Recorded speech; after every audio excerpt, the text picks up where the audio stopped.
Assalamualaikum warahmatullahi wabarakatuh. Nah, kembali lagi dengan saya, Fahmi Ramadan, mahasiswa Universitas Pancasakti, program studi akuntansi kelas reguler plus semester 3, dengan nomor induk mahasiswa 29021500016. Di kesempatan video kali ini, saya akan sedikit memaparkan materi tentang laporan keuangan guna memenuhi tugas penilaian ujian tengah semester mata kuliah manajemen keuangan dengan Bapak Darmawan selaku dosen pengampu dari mata kuliah tersebut. Oke, ini saya akan memaparkan sedikit materi terkait laporan keuangan. Yang pertama ada pengertian dari laporan keuangan. Di sini dapat pengertian. Yang pertama ada SHK menyebutkan bahwa laporan keuangan adalah proses pelaporan yang meliputi laporan neraca, laba rugi, dan laporan perubahan posisi keuangan yang disajikan dengan berbagai cara seperti laporan catatan, laporan arus kas, dan laporan lain yang merupakan bagian dari integral laporan keuangan. Lalu, yang kedua dan menurut Hartono, yaitu hasil akhir dari proses akuntansi, di mana laporan keuangan ini terdiri dari dua laporan utama, yaitu neraca dan laporan perhitungan laba rugi. Mempunyai sifat sebagai pelengkap seperti laporan laba yang ditahan pada laporan sumber dan penggunaan dana. Yang ketiga ada menurut Mahfuz dan Mahmudi pada 2008, yaitu laporan keuangan merupakan hasil akhir dari proses akuntansi, di mana laporan ini dimulai dari bukti transaksi, sudah itu akan dicatat pada buku harian yang disebut jurnal. Selanjutnya, secara periodik dari jurnal dikelompokkan menjadi buku besar sesuai dengan transaksinya. Lalu, pengertian yang terakhir adalah pengertian laporan keuangan menurut PSAK nomor 1 yang telah direvisi dan disahkan pada tanggal 26 Juni 2019 dan sudah berlaku efektif pada tanggal 1 Januari 2021. Menjelaskan bahwa laporan keuangan adalah suatu penyajian terstruktur dari posisi keuangan dan kinerja keuangan suatu entitas. Selanjutnya ada jenis laporan keuangan, di mana menurut standar akuntansi keuangan ada 5 jenis laporan keuangan pokok, yaitu yang pertama adalah laporan laba rugi, di mana dalam laporan ini kita akan mendapatkan informasi pendapatan, pengeluaran, dan beban pajak. Nah, informasi ini dapat membantu kita dalam mengambil kebijakan atau keputusan terkait langkah selanjutnya dalam bisnis maupun perusahaan. Nah, untung rugi ini mengacu pada laba bersih setelah dikurangi biaya dari pendapatan. Di mana semakin tinggi angka pendapatan dibandingkan beban, maka keuntungan juga akan semakin tinggi. Begitupun berlaku sebaliknya. Lalu yang kedua adalah laporan neraca. Nah, laporan neraca ini biasa disebut sebagai laporan posisi keuangan, di mana jenis laporan keuangan ini menyajikan informasi seputar aset, kewajiban, dan modal dalam satu periode secara menyeluruh dan terperinci. Sederhananya, laporan neraca berfungsi sebagai penunjuk kondisi dan informasi keuangan perusahaan. Informasi aset, kewajiban, dan modal adalah elemen penting dalam laporan neraca. Di mana untuk mengetahuinya kita dapat menggunakan rumus persamaan akuntansi, yaitu aset sama dengan kewajiban ditambah modal. Oke, selanjutnya, selanjutnya ada yang ketiga, laporan perubahan ekuitas. Nah, laporan perubahan ekuitas ini dalam perjalanan operasional perusahaan, modal awal dapat mengalami perubahan sesuai kinerja sebuah perusahaan, di mana laporan perubahan modal ini dibuat untuk mengetahui seberapa besar perubahan modal yang terjadi beserta penyebab perubahannya. Data ini diperlukan untuk laporan adalah modal awal, pengambilan dana dari periode yang diinginkan, dan total laba rugi bersih yang diperoleh. Lalu yang keempat adalah laporan arus kas. Nah, laporan arus kas ini membantu memahami perputaran arus uang perusahaan yang masuk dan keluar. Selain itu, laporan arus kas juga berfungsi sebagai indikator prediksi arus kas pada periode yang akan datang. Arus kas masuk dapat dilihat dari hasil kegiatan operasional dan kas pendanaan atau pinjaman, sedangkan arus kas keluar dilihat dari seberapa banyak biaya operasional atau investasi yang dikeluarkan oleh perusahaan. Lalu, laporan arus kas terbagi dalam 3 jenis, yaitu aktivitas operasi, aktivitas investasi, dan aktivitas pendanaan. Nah, jenis laporan keuangan yang terakhir ada catatan atas laporan keuangan. Catatan atas laporan keuangan ini disusun berdasarkan penjelasan rinci terkait jenis laporan keuangan neraca, laba rugi, perubahan modal, dan arus kas perusahaan. Hal ini dilakukan agar perusahaan memiliki pemahaman baik terkait pengelolaan dan secara menyeluruh. Oke, selanjutnya kita masuk ke tujuan atas dibuatnya laporan keuangan. Di sini ada 2 tujuan. Yang pertama mengetahui keadaan jalannya usaha, di mana dari laporan keuangan kita bisa mengetahui keadaan jalannya sebuah usaha. apakah berjalan sesuai dengan baik ataupun menyimpang. Bila mana usaha sudah berjalan di track yang benar, maka yang perlu dipikirkan dalam langkah selanjutnya adalah tentang kecepatan. Bagaimana agar perjalanan itu cepat dan aman. Namun, jika jalannya perusahaan itu melenceng, maka pengelola atau manajemen perusahaan harus sesegera mungkin mengembalikannya ke jalan yang benar. Lalu yang kedua dan mengevaluasi ada mengevaluasi keadaan usaha. Nah, dengan membaca dan menganalisis sebuah laporan keuangan, kita akan mengetahui keadaan usaha serta melakukan evaluasi apa yang menyebabkan terjadi kondisi tersebut. Misalnya seperti laporan laba rugi perusahaan menunjukkan keadaan minus atau rugi, maka dengan melakukan evaluasi serta analisis menggunakan rasio keuangan, kita akan mengetahui apa yang menyebabkan kerugian itu selanjutnya mencari solusi dan eksekusinya di lapangan. Lalu kita masuk ke tujuan kualitatif laporan keuangan. Yang pertama ada relevan. Nah, relevan di sini artinya adalah kemampuan informasi yang tersaji dalam laporan keuangan untuk membantu penggunanya dalam membedakan beberapa alternatif keputusan, sehingga para penggunanya dapat dengan mudah menentukan pilihan. Lalu yang kedua ada daya uji.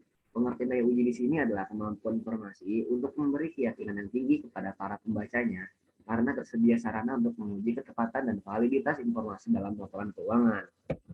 Nah, yang ketiga adalah netral. Definisi netral adalah ketidakberpihakan pada kelompok tertentu dalam perlakuan akuntansi. Netral bukan berarti tempat tujuan dan bukan berarti informasi yang disajikan tidak mempengaruhi perilaku. Lalu yang keempat ada daya banding. Daya banding di sini diartikan sebagai kemampuan informasi untuk membantu para user atau para pembacanya mengidentifikasi persamaan dan perbedaan antara dua perangkat fenomena ekonomi. Misalnya, komponen laporan yang menggambarkan dua entitas sebuah perusahaan. Lalu ada tepatan dan validitas informasi dalam laporan keuangan. Oke, selanjutnya di sini ada masuk ke contoh laporan keuangan. Di sini saya mengangkat laporan keuangan dari PT Catur Sentosa Adiprana Tbk. Oke, kita bisa lihat nih laporan keuangan dari PT Catur Sentosa Adiprana Tbk. Ya, ini adalah contoh laporan keuangan dari PT Catur Sentosa Adiprana Tbk per tanggal 31 Desember 2017. Di sini ada nama dari perusahaan yaitu PT Catur Sentosa Adiprana Tbk dan entitas anaknya. Laporan keuangan konsolidasian tanggal 31 Desember 2017 dan untuk tahun yang berakhir pada tanggal tersebut, beserta laporan auditor independen. Ini halaman pertamanya. Nah, halaman kedua ini adalah daftar isi dari laporan keuangannya. Di halaman ketiga ada surat pernyataan direksi tentang tanggung jawab laporan keuangan. Nah, di halaman keempat ini ada laporan auditor independen. Halaman kelima juga masih laporan auditor independen. Lalu di halaman keenam juga laporan auditor independen. Nah, untuk halaman ketujuh adalah laporan neraca, di mana di sini memuat aset, ada liabilitas dan ekuitas serta ekuitas. Nah, kita masuk ke aset dulu, diikuti dengan adanya aset lancar dan aset tidak lancar, di mana ada kas dan sarakas, investasi jangka pendek, piutang usaha, pihak ketiga, piutang lain-lain, persediaan, biaya dibayar di muka, pajak dibayar di muka, dan aset lancar lainnya. Nah, di sini total aset lancar yang diperoleh oleh PT Catur Sentosa Adiprana adalah sebesar 3 miliar 662 juta 499.520 serta diikuti dengan total aset tidak lancarnya sebesar 1 miliar 475 juta 759.765. Nah, lalu total aset di sini adalah jumlah dari total aset lancar ditambah dengan total aset tidak lancar. Diperolehlah 5 miliar 138 juta 259.285 rupiah. Oke. Selanjutnya di sini kita masuk ke liabilitas dan ekuitas. Nah, liabilitas dan ekuitas ini dibedakan menjadi dua, ada yang jangka pendek dan jangka panjang.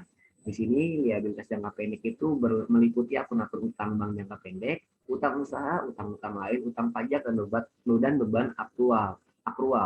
Lalu ada liabilitas jangka panjang seperti liabilitas jangka panjang, liabilitas jangka panjang setelah dikurangi bagian yang jatuh tempo dalam 1 tahun. Nah, di sini total liabilitas jangka pendek dari PT Catur Sentosa Adiprana adalah sebesar 3 miliar 159 juta 799.330 rupiah. Serta diikuti dengan total liabilitas jangka panjangnya adalah sebesar 453 juta 189.926 rupiah. Nah, diperolehlah total liabilitas ini adalah jumlah dari total liabilitas jangka pendek ditambah dengan total liabilitas jangka panjang, sehingga Total liabilitas dari PT Catur Sentosa Adiprana adalah sebesar 3.612.982.306 rupiah. Selanjutnya ada ekuitas. Ekuitas di sini diikuti dengan dimuat dengan akun-akun seperti modal saham, tambahan modal yang disetor, saldo laba, pendapatan komprehensif lainnya, di mana total ekuitas dari Catur Sentosa Adiprana adalah sebesar 1.525.276.979 rupiah. Nah, di bawahnya ini ada total liabilitas dan ekuitas. Nah, total liabilitas dan ekuitas ini adalah jumlah dari total ekuitas sebesar 1 miliar tadi ditambah dengan total dari liabilitas sebesar 3 miliar tadi. Jika kita perhatikan, besarnya total liabilitas dan ekuitas di sini sebesar 5.138 ini sama dengan total total total jumlah aset yang dimuat pada halaman pertama, yaitu sebesar 5.138.259.000. Lalu kita masuk ke laporan selanjutnya. Ya, laporan selanjutnya ini ada memuat laporan laba rugi dan penghasilan komprehensif lain konsolidasian untuk tahun yang berakhir pada tanggal 31 Desember 2017. Di sini memuat penjualan diikuti dengan akun-akun penjualan barang beli putus, lalu penjualan konsinyasi, total beban pokok penjualan konsinyasi, lalu ada beban pokok penjualan barang beli putus seperti laba kotornya, beban penjualan, beban umum dan administrasi, laba usaha, pendapatan bunga neto dan beban keuangan, ada laba sebelum pajak, ada beban pajak penghasilannya, dan laba tahun berjalan sebesar Rp89.022.191. Di sini juga ada memuat penghasilan komprehensif lain seperti akun-akun pos yang diklasifikasikan ke laba rugi seperti keuntungan aktuarial atas liabilitas imbalan kerja, lalu ada pos yang akan diklasifikasikan ke laba rugi, lalu total penghasilan komprehensif tahun berjalan sebesar 97 juta 797.199 rupiah, diikuti dengan total penghasilan komprehensif tahun yang berjalan dapat didiskusikan kepada pemilik entitas sebesar 97.797.199 rupiah. Oke, selanjutnya kita masuk ke setelah ada laporan raca, lalu laporan laba rugi, di sini ada laporan laporan perubahan ekuitas, di mana di sini ada saldo per 1 Januari 2016 dan di bawahnya ada saldo per 31 Desember 2017. Di sini terlihat jelas bahwa perubahan modal yang dialami oleh PT Catur Sentosa Adiprana memiliki kenaikan angka sebesar yang tadinya di 1 Januari 2016 itu adalah 1.289. Nah,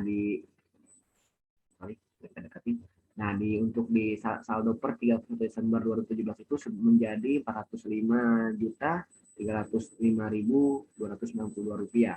Tentunya hal ini menjadi pertimbangan bagi para pihak baik internal maupun eksternal sebagai acuan dalam mengambil sebuah putusan.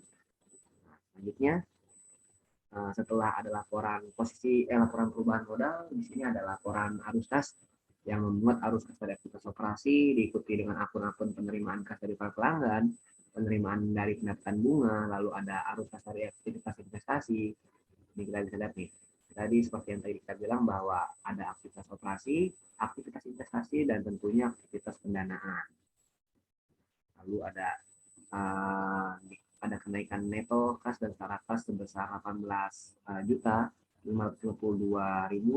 rupiah dan kas dan setara kas awal tahun juga memiliki kenaikan angka. Kenaikan angka di sini kita bisa lihat bahwasanya per awal tahun 2017 PT Catur Sentosa ini memiliki kas sebesar 71.112.498 rupiah, sedangkan di akhir tahunnya PT Catur Sentosa memiliki kenaikan kas dan setara kas sebesar 90.495.048 rupiah. Tentunya lagi-lagi hal kenaikan ini bisa dijadikan sebagai acuan dalam pengambilan keputusan baik pihak internal maupun pihak eksternal. Oke, kita sudah melihat dari laporan neraca, laporan laba rugi, laporan perubahan ekuitas, dan serta laporan arus kas ini. Lalu selanjutnya adalah catatan laporan keuangan. Nah, catatan laporan keuangan ini merupakan detail-detail yang menjelaskan dari laporan-laporan tadi, seperti baik laporan keuangan. Nah, biasanya catatan laporan keuangan ini dimuat di seperti ini. Ini merupakan catatan laporan keuangan. Seperti kodenya, misalnya di sini kita lihat setelah dikurangkan dengan biaya emisi efek 1C. Maksud 1C di sini adalah ini. 1C ini adalah poin satu yang berarti artinya umum, dan kita cari nih poin C-nya di mana. Ini poin C, yaitu penawaran umum terbatas satu saham perusahaan. Itu merupakan catatan laporan keuangan. Artinya di sinilah catatan laporan keuangan ini sebagai pelengkap dan penjelas detail-detail untuk laporan keuangan yang dimuat oleh PT Catur Sentosa di Prana TBK pada tahun 2017. Oke, cukup sekian pemaparan materi dari saya terkait laporan keuangan. Bila mana masih terdapat kekurangan, mohon dimaafkan. Atas perhatiannya, saya ucapkan terima kasih. Wabillahi taufiq wal hidayah. Wassalamualaikum warahmatullahi wabarakatuh. Terima kasih.